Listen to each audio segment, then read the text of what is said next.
In this week's parasha, Parashat Vayigash, Yosef finally reveals himself to his brothers, and then they did a great reconciliation. The whole family moves down to Egypt, including Yaakov, and now the 70 souls of the Jewish people are now in Mitzrayim. And then we have this epic meeting between Paroah and Yaakov. And Yaakov, the elder, is brought to Paroah to give him a bracha. And when Paroah looks at him, he sees somebody that is so old. And he asks, how old are you? What's going on over here? I saw that in some of the Baalei Tosafot, they say, why did Paroah think he was so old? So there's actually an idea they bring down that Paroah had actually been sent to study in the house of Avimelech. It brings an interesting idea that the different kings would send away their children to go to other kings to learn proper midot and proper derech eretz and how to run a kingdom. Because I guess, if you leave home a little bit, you find this also with a lot of the kings of England, they're always sending their kids off to boarding school. So Paroah had been sent to Avimelech, and in Avimelech's house he had seen Yitzchak, and I guess Yaakov looked so close to the way Yitzchak looked. We know that Yosef looked like Yaakov. We know that Yitzchak looked like Avraham. So according to this Tosafot, that Yaakov looked like Yitzchak. Paroah at one point thought it was still Yitzchak that was still alive. But whatever it is, Yaakov sees how old he is, and he asks him, why are you so old? So Yaakov responds to him, Vayomer Yaakov el Paro, Yemei shnei megurai shloshim u'me'at shana. He says, I'm only 130 years old. Me'at vera'im hayu yemei shnei hayai. My years have been me'at, little, vera'im, and bad. They haven't been good years. And I never reached the level of my fathers in their lifetime, in their megurehem, in the way that they lived. Meaning Yaakov saying, my life was a lot more difficult, and that's why I look so old.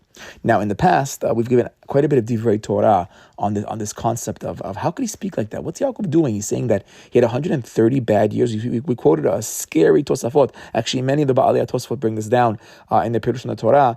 They say that Yaakov actually is even going to be punished for this. He's actually going to die younger than Avraham and Yitzchak. He's only going to live to 147 years because how could you speak this way? Hashem says to him, you think you had a hard time with Lavan and with Yosef and with Esau? I saved you from all of them. You should be happy. What kind of response is this? That my life was difficult, my life was tough. So actually, if you check out last year's Dvar Torah on Parashat Vayechi, when we speak about him being 147 years, that he had 130 of difficult, plus the last 17 years, Gematria Tov, the Tov and the Ra in Yaakov's life, we spoke a lot of the different approaches to how could Yaakov say what he's saying, meaning what's the meaning behind what he says. But this year, B'ezrat Hashem, this question has bothered me for a long time.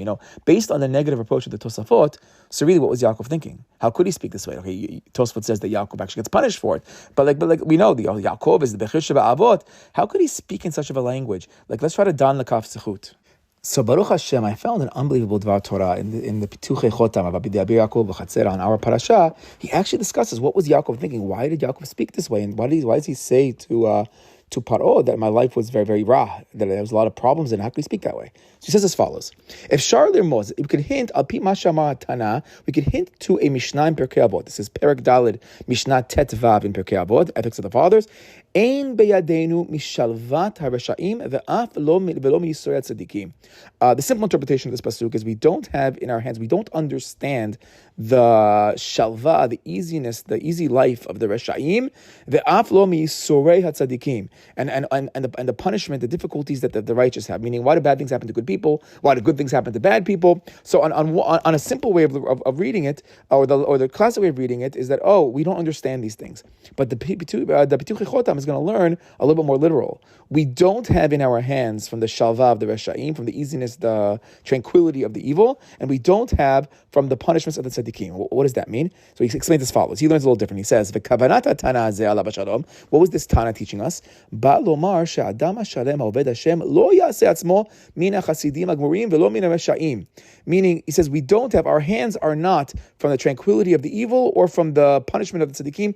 Don't hold of ourselves to be these great Hasidim, Gemurim that don't sin, and don't hold ourselves to be like the evil people. I mean, a person should not look at it as himself as a tzaddik or a rasha.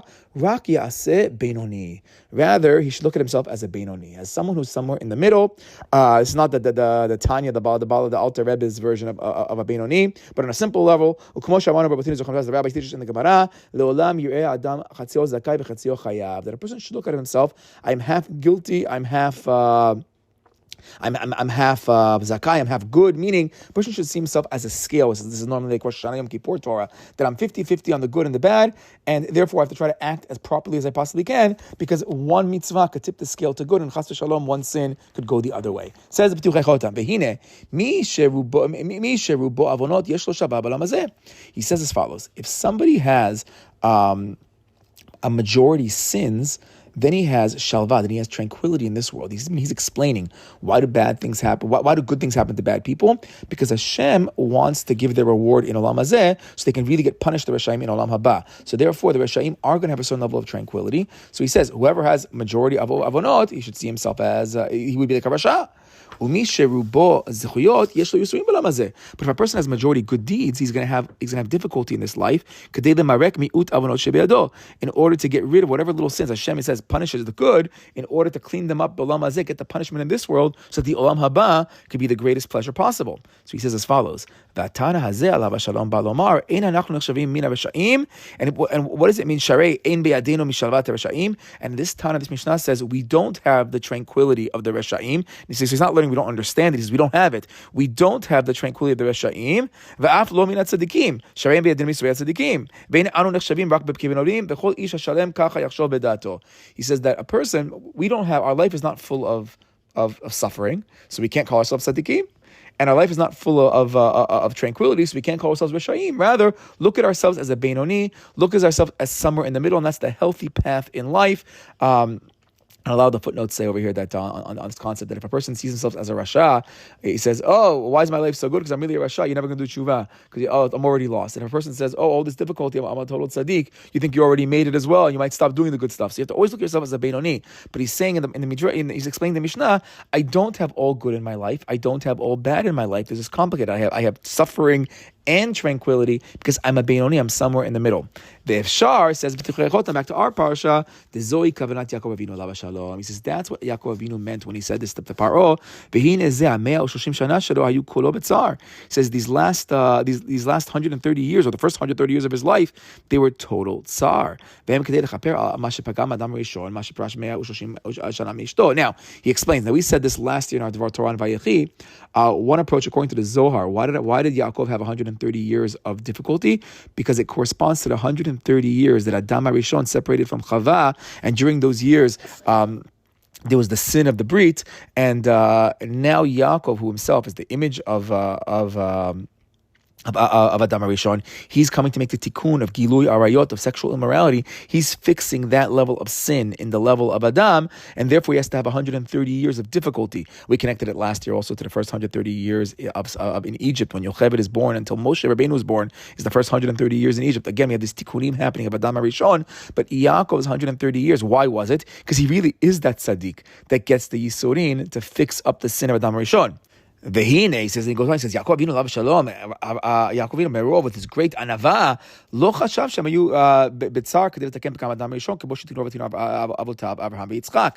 He says that Yaakov, in his great anava and his great humility, he didn't think that he was this tzaddik that was fixing up the sin, because he held himself to be like a Beinoni, like a middle guy. So he's saying, oh, this difficulty is probably because of my sins. So he's telling basically in his humility, he's telling to Paroah, yeah, I'm just like, I'm being punished. I'm like this Beinoni guy, who basically has a lot of difficulty in his life because it's fixing up some of my sins now, but that's who I am. But he wasn't able to say, oh yeah, I look so old because I'm fixing the sin of Adam HaRishon. He says, and that's what he says, and I wasn't like my parents. My life was not like my parents, Avraham and Yitzchak, because the idea is, this is now from the Kabbalah, that Avraham, Yitzchak, and Yaakov, each of them did a tikkun, did a fixing of a different sin of Adam HaRishon.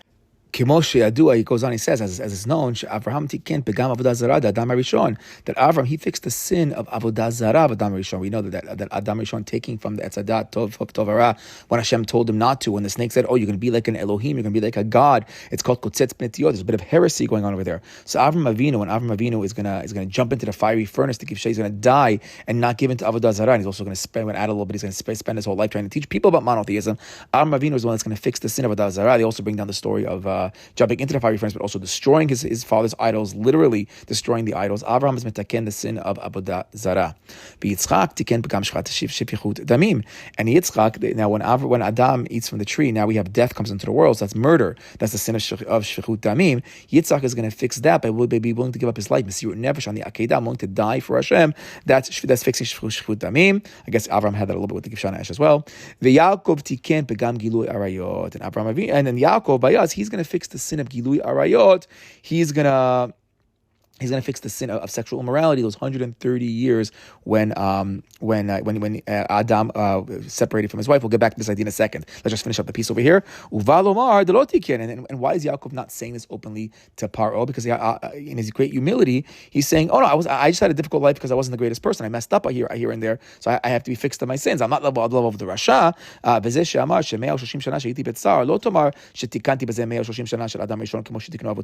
This 130 years of my life was so difficult. It's not because I was fixing the sin of Adam Rishon in my yisurin, in my afflictions in my life, like my fathers did. He says, and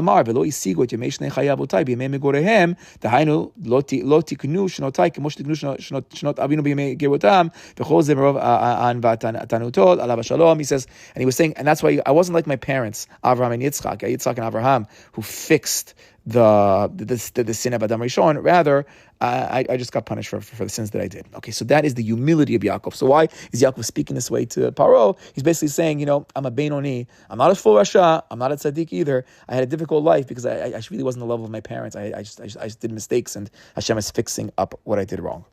But really, says the Zohar, says the Petuchei Chotav, says the Bir Yaakov really had 130 years of difficulty because he was fixing up the sin of Adam Rishon. So let's go back. I want to go a little bit into that. How did he fix the sin of Gilui Arayot? There's this concept of Adam and Chava separating for 130 years after the sin of the Etz Hadat, after all that had taken place.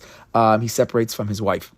Now, the classic mystical interpretation is that he was separated for 130 years from his wife, and that led to the spilling of seed, which leads to the creation of these demons, Lama Yud Tops, and all these terrible spirits that come about. And now we have to have the suffering of Yaakov over 130 years, and that's going to fix this mistake.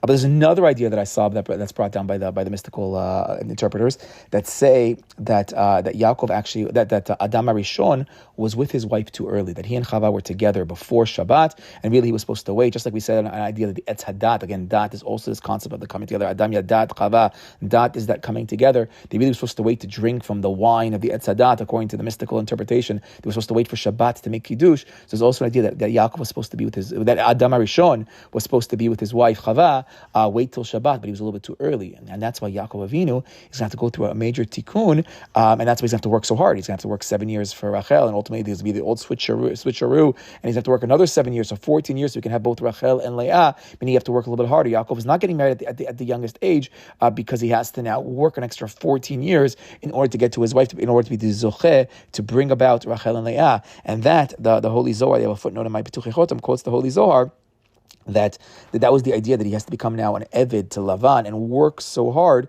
to be able to get out these, what they call the Shnei Tipin. They were the two drops of Zerah that were the Neshamot of Rachel and Leah. Now Yaakov is going to bring them out of the house of Lavan, bring them out of the Nachash, of the Klippa, bring them into the Jewish people by converting them into the Jewish people, and he's saving Rachel and Leah, and that's the tikkun of the Gilui Arayot. That's part of the fixing. We say our parsha, we're saying the 130 years is part of the fixing, but it also sounds like over here that part of the fixing here is that he actually takes Rachel and Leah. Now, interestingly enough, I saw in a sefer called Siach Besamim, this is unbelievable. There's a question that everybody has in Chazal that when Yaakov, after he had worked so hard to make that tikkun, and they say Yaakov really was trying to make the tikkun of Adam Rishon when he was in Laban's house. It says that he doesn't get married until 84 years old, and he never saw a carry, he never spilled any seed until that night that he was with Leah. So the language of when he wants to marry Rachel was a very crass language. It says that Yaakov Avinu says to Lavan, Hava et ishti, he says, give me a wife so I can be with her. And it's a very it's not the most sanua type of language language? How could he speak so there's a question that we find by the rabbis. How could he speak so straight that it's time for me to be with my wife? Because he'd been working so hard to fix the sin of Gilui Arayot. So says the Sefer, unbelievable, because Yaakov really was able to get himself back to the level of Adam and Chava before the sin. And we know before the sin, they walked around naked, and they weren't embarrassed. There was such a level of purity when it comes to relations of a husband and wife that he could speak so clearly to Lavan, so straight to Lavan, that in our world we can't speak that way because Yaakov Avinu himself was on that level of Adam before. But then I was thinking, it's like a funny thing, did he really fix Gilui Arayot? But in a funny sense, he ultimately, that first night he was with the wrong woman. He thought it was Rachel, and it was Leah, which itself in halakha is a bit of an issue. And then ultimately he takes two sisters, and you're not allowed to marry two sisters. So we can answer it all up by saying they were converts, and therefore when they're convert, they're not considered to be spiritually related anymore. We can answer up the questions, but where do we really find in Gilui Arayot that Yaakov made the tikkun? Again, the first level we could say because he held himself back, and he was able to control himself for those first 84 years till he gets married. We also from the idea that he had suffering, and the suffering itself fixes it. But by Avraham and by Yitzchak, there was an actual test of avodah zarah and an actual test of murder. Where do we see an actual test with Yaakov when it comes to Gilui Arayot? So that's not so clear. Now, the question of Rachel and Leah, so I actually brought down as well that we had the famous mystical idea we spoke about in the past that originally Leah had been pregnant with Yosef and Rachel had been pregnant with Dinah, and then Hashem made the old switcheroo and Leah prayed and the baby switched, and then Yosef became Dinah and Dinah became Yosef. We spoke about that in the past about each one had each other's traits and the tikkunim that take place over there. But they say that at that point Yaakov finally understood that Rachel and Leah, when it comes to a body, are considered to be something like one, and because they're considered to be like this united front, he actually never sinned that first night with Leah because there's such a connection between Rachel and Leah. These sisters were so cosmically or so spiritually connected, so therefore there never was a sin over there. And I said that I also heard that's the idea that says Ele toldot Yaakov Yosef. These are the kids of Yaakov Yosef. That Yosef is like this prime person that comes out of Yaakov, but Ele are the same letters as Leah. To again hint to you that Yosef was originally in Leah. So if you want to have this full achdut of Leah and Rachel, so even though Yosef is born from Rachel, he was conceived in Leah, we have this full level of achdut. In a certain sense, Yosef is Leah's as well. Ele toldot Yaakov Yosef, ele otiot Leah.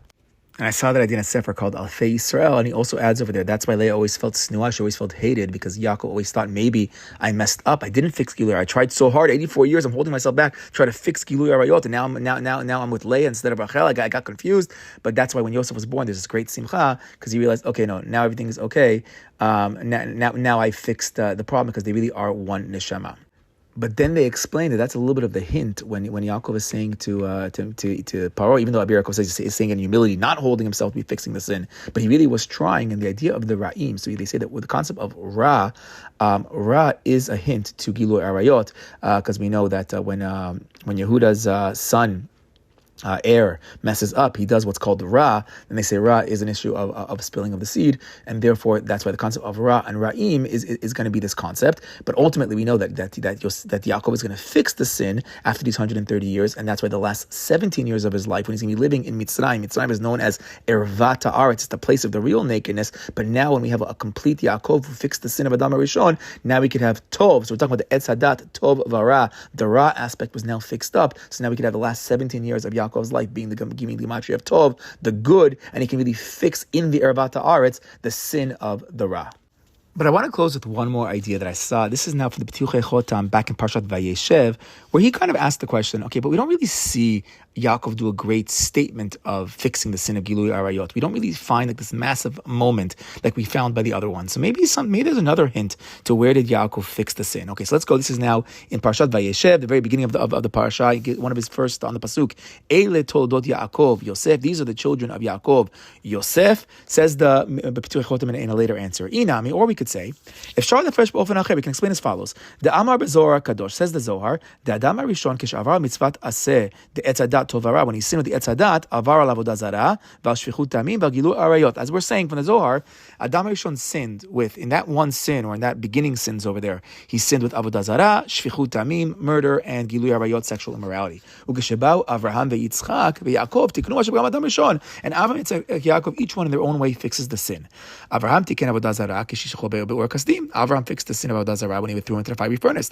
V'Yitzchak tiken shfichut damim kashnitkarev al gabei mizbeach. And Yitzchak fixed the sin of murder by putting himself up, going to die in the mizbeach. V'Yaakov tiken gilui arayot. And Yaakov fixed the sin of sexual immorality. V'hine kashnedakdek lo matzino tikun gilui arayot b'Yaakov k'mo tikun Avraham Yitzchak she'asu hadavar b'farhesia. Because we don't find this openly. He mentioned the Zohar speaks about fixing the two drops through the two neshamot of Rachel and Leah. We spoke about 130 years of Yisurin, but we don't have the farhesia. We don't have an open event, an open moment. Although maybe we can say maybe we can argue and say if Paroah sees that Yaakov looks so old, that's befarhesia. Where did all that pain and suffering come from? That's befarhesia. He really suffered for 130 years. Okay. But he says, Zenit pas Avodah Zarah b'shlach la'esh. V'zeh pashat savroa gabei mizbeach k'vod Hashem yitbarach.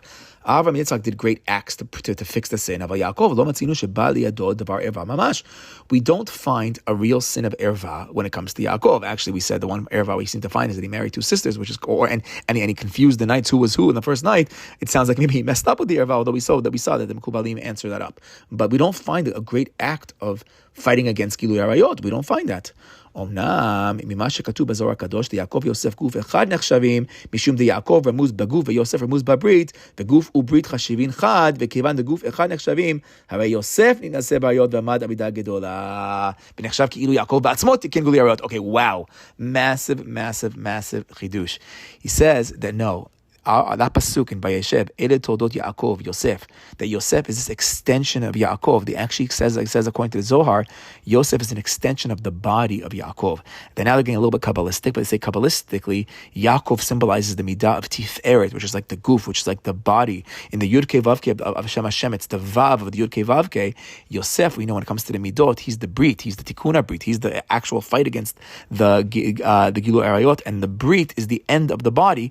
Yaakov and Yosef mystically are one. If we said Yaakov is the Ot Vav, so one of the footnotes here says the word Vav, how do you spell Vav in the lower way of spelling Vav? You spell Vav, Vav, Vav, meaning they're both a Vav. They have the hidden and the open, the goof and the Brit, Yaakov and Yosef.